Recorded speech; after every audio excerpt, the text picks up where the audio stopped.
Good day.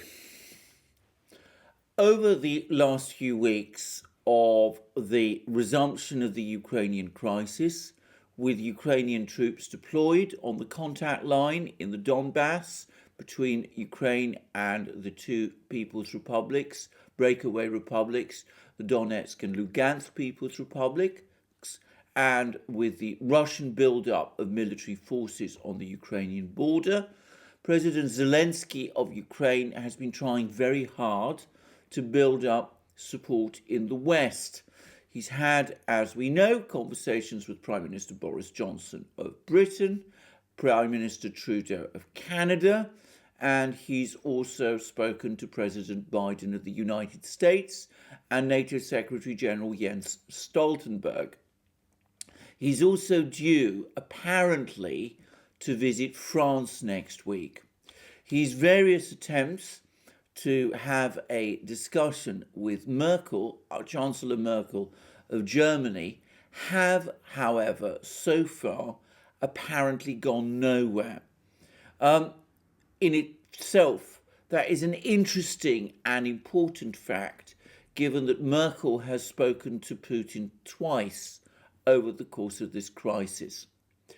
It also needs to be said that those interactions that Zelensky and his officials have had with officials both in the United States and in Europe have not perhaps gone as well as the Ukrainians might have hoped.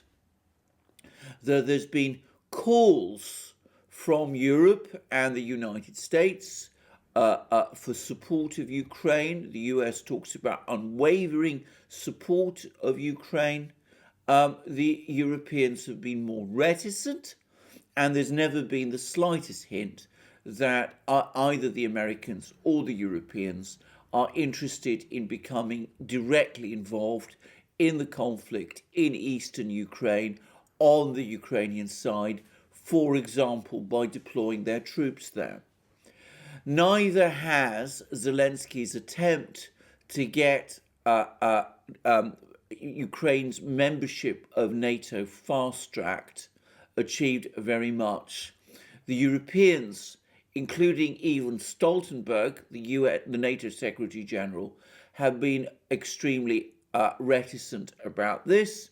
None of them have indicated that they're interested in Ukraine's membership of NATO being fast-tracked now, and all of them instead have spoken about the need for Ukraine to carry out various reforms which are a condition for NATO membership, but which Ukraine and President Zelensky are extremely unwilling to carry out for all sorts of reasons, which I've discussed on other programs. So, perhaps unsurprisingly, given that President Zelensky and his officials have been encountering rebuffs in the United States and to an even greater extent in Europe, President Zelensky has turned to the one person who he can be confident will speak of his support for Ukraine in resounding terms, and that is President Erdogan of Turkey. And in fact, Zelensky has visited Ankara, has had a summit meeting with President Erdogan, and over the course of which Erdogan and Zelensky both signed and published a joint declaration, and that declaration confirms Turkey's support for Ukraine, Turkey's belief that Crimea and Donbass belong to Ukraine and should be reincorporated in Ukraine, and it also announces Turkey's support for Ukraine's NATO membership bid. In light of all of this, one perhaps might ask, why is this happening? Why is President Erdogan, who after all has cultivated over the last few years an ever closer relationship with Russia, making moves that seem to be sympathetic to Ukraine in so open a way? Perhaps it's useful at this point to review briefly how close relations between Russia and Turkey have become. The Russians have, of course, built a gas pipeline to Turkey, Turk Stream, which Turkey is looking forward to using in order to re-export natural gas to Europe. The Russians are also building a nuclear power station in Turkey. There's increasing Russian investment in the Turkish economy.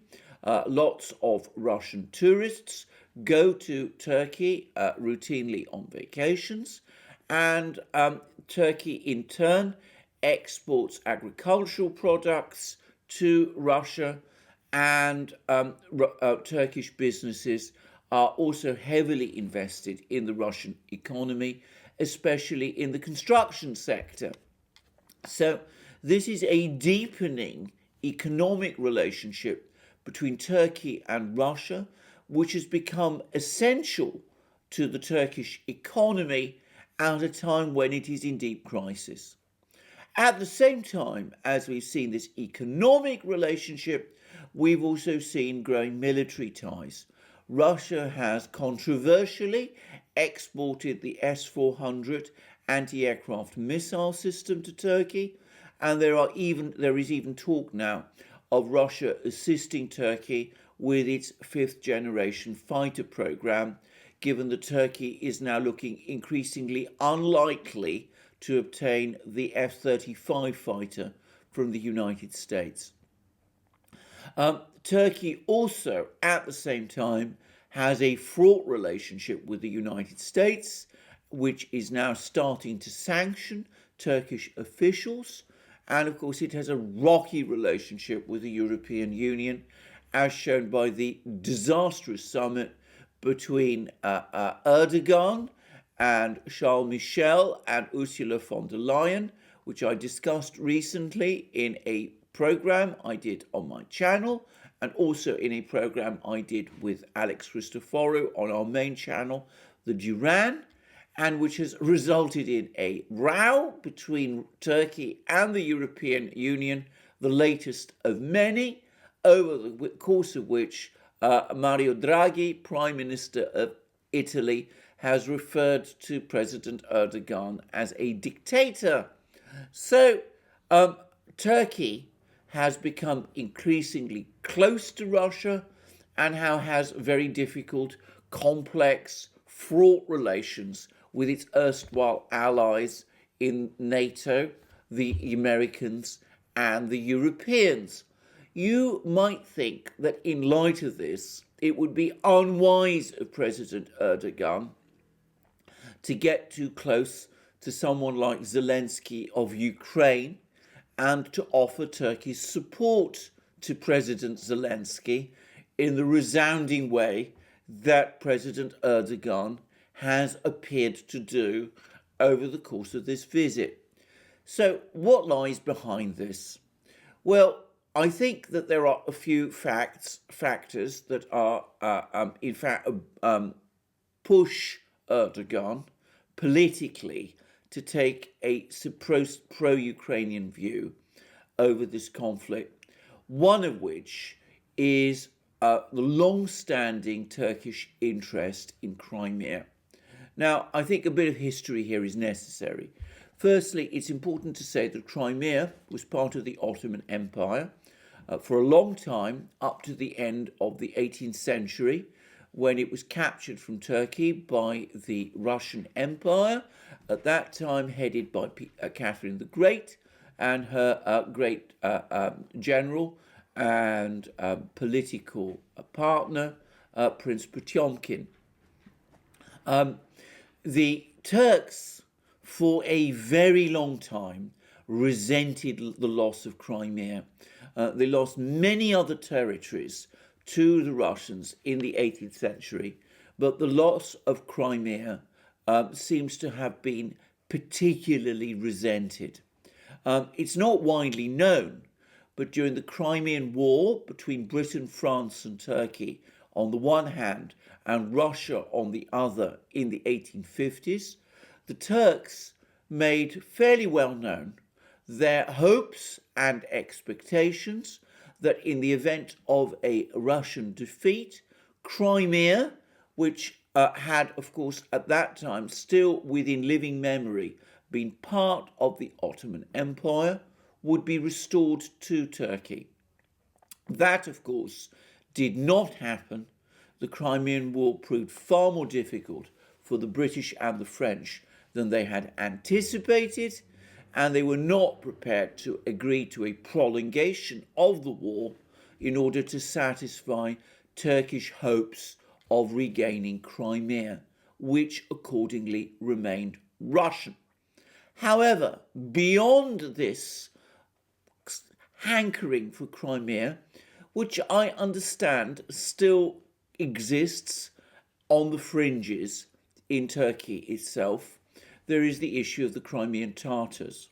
The Crimean Tatars are, of course, a Muslim, Turkish-speaking nation in Crimea, once devotedly loyal to the Ottoman Empire, and, of course, the dominant nationality in Crimea until it was captured by Russia at the end of the 18th century. President Erdogan has positioned himself over the last few decades as the defender of the Turkish-speaking nations around Turkey, and of course the Crimean Tatars are amongst those. There is a widespread belief in the West and in Turkey itself, which, by the way, sources within Crimea tell me is unjustified, that the Crimean Tatars are overall sympathetic to Ukraine and hostile to Russia. What I understand is actually the case is that most Crimean Tatars in Crimea have long since reconciled themselves to the reality of Russian rule in Crimea and have adapted themselves to that reality and are uninterested in any outreach extended to them by Turkey, and certainly do not look for Turkey's protection. Having said that, the perception that the Crimean Tatars are in some way anti-Russian still remains, and it is still widely believed within Turkey itself, and for that reason, if no other, Erdogan, as the great protector of the Turks, feels somehow obligated politically to appear to stand up for them. Having said that, I think this is a symbolic issue, and it goes, in my opinion, much deeper than that. Now, I've spoken about Turkey's growing reliance and dependence upon Russia, but it's also true to say, and fair to say, that on the part of Erdogan himself, a prickly and proud man, this reliance and dependence on Russia is something which, though he at some levels embraces, he also resents. He also seems to have a particular resentment to Russian President Vladimir Putin, and there is some element in this courtship of Erdogan, of Zelensky and Ukraine, something of what the British call a kicking against the pricks. Briefly, Erdogan resents the fact that where Putin is concerned, Putin, the leader of an immeasurably more powerful country, Russia, is very much the dominant partner. And also, there is no doubt too that Erdogan resents also the way that Putin and Russia always seem to stand in the way of Erdogan's exceptionally ambitious neo-Ottoman foreign policy. We can go through the examples of this very quickly. It's a well-known fact that back in 2011, 2012, Turkey supported very strongly the jihadi Islamist rebels in Syria who were seeking to overthrow the government of President Bashar al-Assad. Back in 2015, Turkey even managed briefly to persuade the Obama administration to announce or to commit to the establishment of a no-fly zone over Syria, which it was universally expected would have resulted in a bombing campaign by the US Air Force of Syria, which in turn would have resulted in the collapse of the Assad government. That project, very much pushed by Erdogan personally and by Turkey, ended in complete failure when Russia stepped in, sent its air force into Syria, and rescued the Syrian government from defeat and collapse. There is now no realistic prospect of Turkey by itself succeeding in overthrowing the Assad government, which has become a fact, and nor is Turkey in a position any longer to dictate the terms of a political settlement in Syria. In fact, what has happened is that even as the Russians have been careful to engage with Turkey and with Erdogan diplomatically over Syria, Turkey has become steadily marginalized in Syria to the point where its influence is now restricted to the the former Syrian province of Afrin, which is occupied by the Turkish military, and to a small territory along the Turkish border in Idlib province and in Idlib city, which is occupied and controlled by various jihadi groups, which are ultimately loyal to Turkey itself. So the Syrian venture, in which Erdogan invested hugely, both emotionally and economically and militarily, has failed because of Russian intervention. Failure in Syria led Erdogan last year to intervene very actively in Libya, where there is a long-standing conflict between the Libyan government, the government in Tripoli, which is an Islamist government aligned with the Muslim Brotherhood and close ideologically to Erdogan's government in Turkey, and the secular forces of General Haftar, who have been trying to capture Tripoli and to re-establish Libya as a secular state. Erdogan intervened actively on behalf of the government in Tripoli, threw back the forces of General Haftar, which were trying to capture Tripoli, and he seems at one time to have entertained ambitions of the Libyan government in Tripoli, extending its control throughout the country, gaining control of Libya's oil fields, and in effect handing over control of those oil fields to its patron, which would have been, of course, Erdogan and Turkey. Well, again, that failed to happen. The Russians intervened. They sent troops and supplies, including advanced MiG-29 fighter jets, to General Haftar's forces. The advance of the Tripoli government was blocked, and there are now negotiations underway for the creation of a national unity government, which will once again, in Libya, limit Turkish influence. Having been blocked in Syria and blocked in Libya, Erdogan turned his eyes to the Caucasus. There was a war in the Caucasus between Azerbaijan and the Armenian forces in Nagorno-Karabakh, a breakaway region from Azerbaijan inhabited by Armenians, who successfully rebelled from Azerbaijan in the 1990s, capturing large territories from Azerbaijan as a result of a short war there. Azerbaijan, which is a Turkish-speaking nation, turned to Turkey. Erdogan supplied Azerbaijan with large amounts of military supplies. He sent military officials there. He enabled Azerbaijan to launch an offensive, which for a while last year seemed likely to end in a clear-cut victory.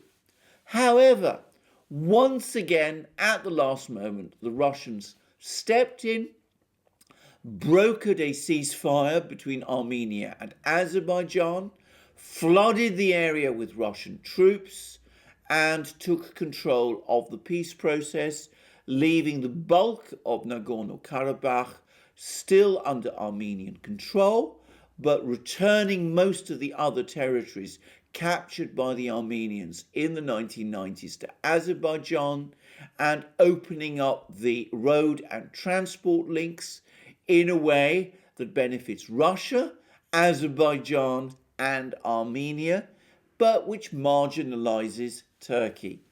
So again, Erdogan must feel that the fruits of his victory have been taken from him at the last moment by the Russians. This is the third time that has happened. It happened in Syria, it happened in Libya, and it's again happened in the Caucasus. And it's perhaps not surprising that he deeply resents this. A proud man, a prickly man, he resents the extent to which he has become dependent on the Russians, and he resents also the extent to which the Russians constantly block whatever advance he tries to make through action which they take of their own. At the same time, and this needs to be said too, even whilst all these resentments are, in my opinion, what ultimately underpin Erdogan's courtship of Zelensky and Ukraine, and Erdogan's willingness to support Ukraine over Crimea, Donbass, and even NATO membership.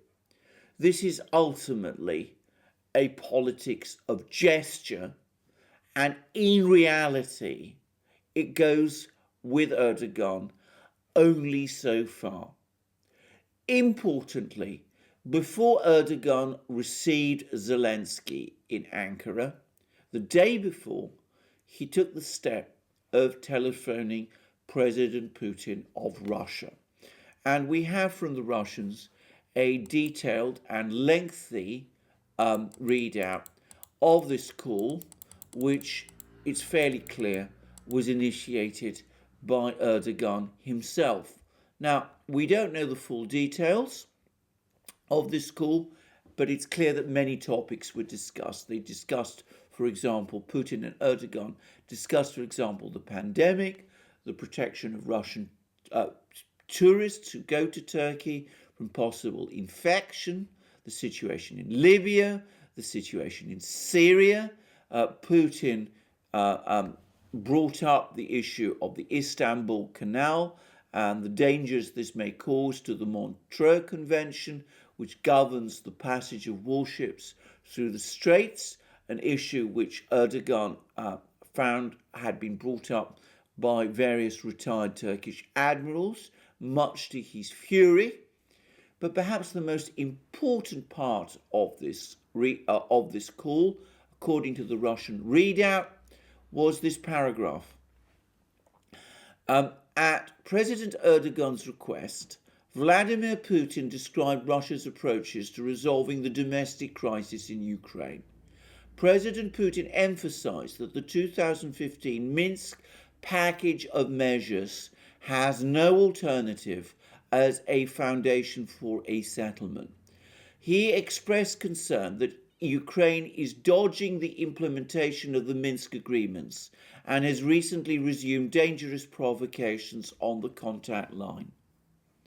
So, here we have again the Russians bringing up the Minsk agreements, agreements which the Ukrainians have never honoured, because they require Ukraine to negotiate directly with the leaders of the two Donbass republics, the leaders of Donetsk and Lugansk, in order to achieve an internal settlement of the Ukrainian crisis. This is something which Ukraine consistently refuses to do. It regards Donetsk and Lugansk as territories occupied by Russia, and it has been continuously seeking to internationalize this conflict by claiming that the conflict is one between Ukraine and Russia, not an internal conflict between Ukraine and the people of the Donbass. Now, the Russians insist otherwise. They insist that the Minsk agreement be abided by, and in the recent conversations that Putin has had with the Europeans, specifically a three-part video conference between Putin and President Macron of France and Chancellor Merkel of Germany, and in a bilateral telephone conversation between President Putin and Chancellor Merkel of Germany, the Russians have insisted that the Minsk Accord must be honoured, and the Europeans have agreed. Now, this telephone conversation between Erdogan and Putin looks to me very much like Putin once again laying down to Erdogan what you might call the law. He appears to be saying to Erdogan, look, I understand that you want to play your games with me over Ukraine. I'm prepared to overlook that, provided it is it concerns matters of symbolic significance like NATO and Crimea, over which Turkey has no influence at all. But on the question that really matters to Russia at the moment, which is the Donbass, there is a clear Russian red line. That red line is that this is an agreement that is going to be a conflict that is going to be solved on the basis of the Minsk agreement, which requires direct negotiations between Ukraine and the leaders of the Donbass, whether Ukraine likes it or not. So, in effect, Putin is telling Erdogan, this is the limit, this is as far as you can go. You can say what you like about Crimea, doesn't matter. You can say what you like about Ukraine and NATO, that doesn't matter. But on the Donbass conflict, you must accept that it is the Minsk agreement that is going to be the basis of the settlement, and that is Russia's red line.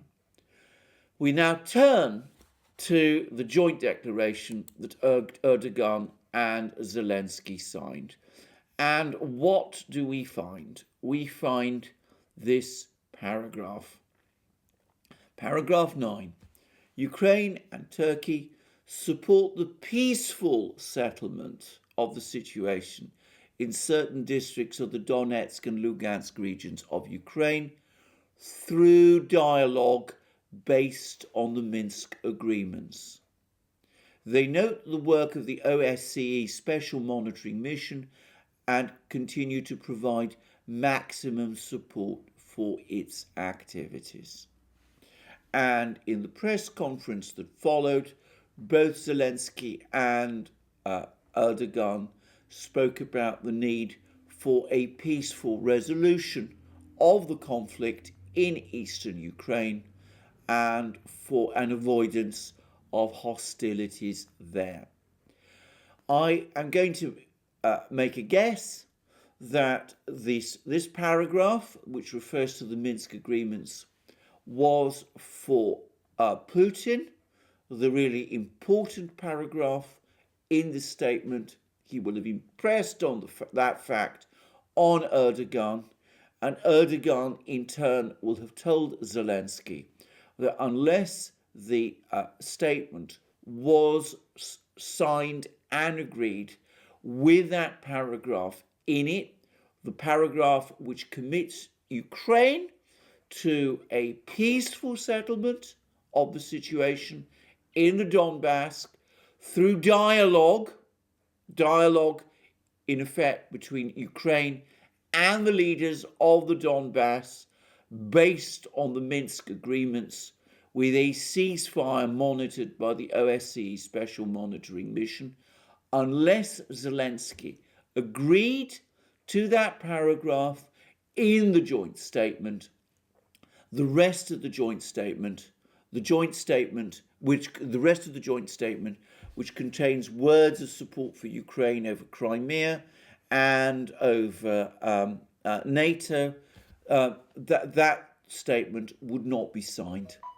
So Zelensky, desperate for political and diplomatic support at this time, has been maneuvered into signing yet another statement, this time with Erdogan, which commits Ukraine to a peaceful resolution of the crisis in the Donbass, to dialogue in accordance with the Minsk agreements, which means dialogue with the leaders of the Donbass republics, something which Ukraine has consistently refused to do. This is classic Putin, and it is classic Erdogan. On the one hand, Erdogan is trolling Putin, picking against the pricks, irritating and annoying and offending Putin by talking all the time about how Ukraine is entitled to have Crimea back, entitled to have the Donbass back, and should be allowed to join NATO. Things which, of course, the Russians don't want to hear, but which Erdogan says and appears to agree with Zelensky with, because he wants to irritate and annoy the Russians. But when it comes to concrete, practical realities, we see Erdogan going along with Putin after Putin has made clear to Erdogan in the call which preceded the summit with Zelensky what Russia's red lines are. Russia's red lines are that the situation in eastern Ukraine must be agreed, must be settled peacefully. That must be done in accordance with the Minsk agreements, and that requires dialogue between Ukraine and the leaders of the two Donbass republics as the Minsk agreement mandates. Erdogan, told that by Putin, insisted on that to Zelensky, and that is why we have this agreement signed in the form, this declaration signed in the form that it is. In effect, Zelensky has been forced by Erdogan to recommit Ukraine to a settlement of the conflict in eastern Ukraine via the Minsk agreements, something which Ukraine has been consistently refusing to do, and something which Ukraine's leaders have been trying to back out of. This has been a bizarre episode again, one which shows what an erratic and difficult character Erdogan is, and how difficult he is to handle. It also, however, shows the extent to which, despite all Erdogan's kicking against the pricks, he is ultimately someone who has to defer to Putin on these sort of issues.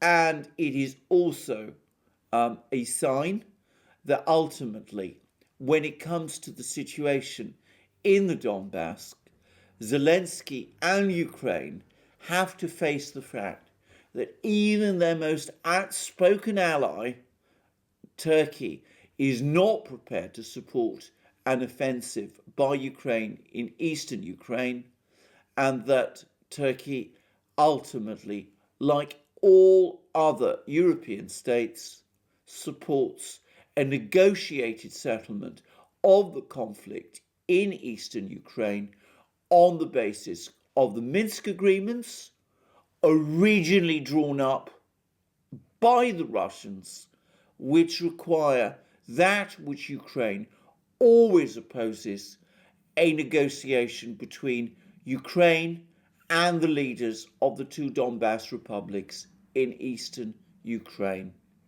There is no way out for Ukraine from this reality. Every attempt by Zelensky over the last few days and weeks to achieve some kind of diplomatic breakthrough which would enable Ukraine to escape the trap of the Minsk Accords has failed. That is the true lesson to be gained from this strange summit that Zelensky has just had with Erdogan in Turkey. Thank you for joining me for this complicated and intricate program on a rather strange twist in the Ukrainian conflict. I look forward to you joining me in future programs on this channel and also on on our main channel, the Duran, where I do programs with my colleague and friend Alex Christoforou. Please also check out Alex's channel. You will find links under this video. Please also go to our other platforms where you can find us: BitChute, Library, Rumble, and especially Odyssey. Please also support us to the extent that you can via BitChute, PayPal, and Patreon. Also go to our Discord server and remember to check out our shop. I look forward to you joining me in future programs on this channel. Have a wonderful day until then, and thank you for joining me today.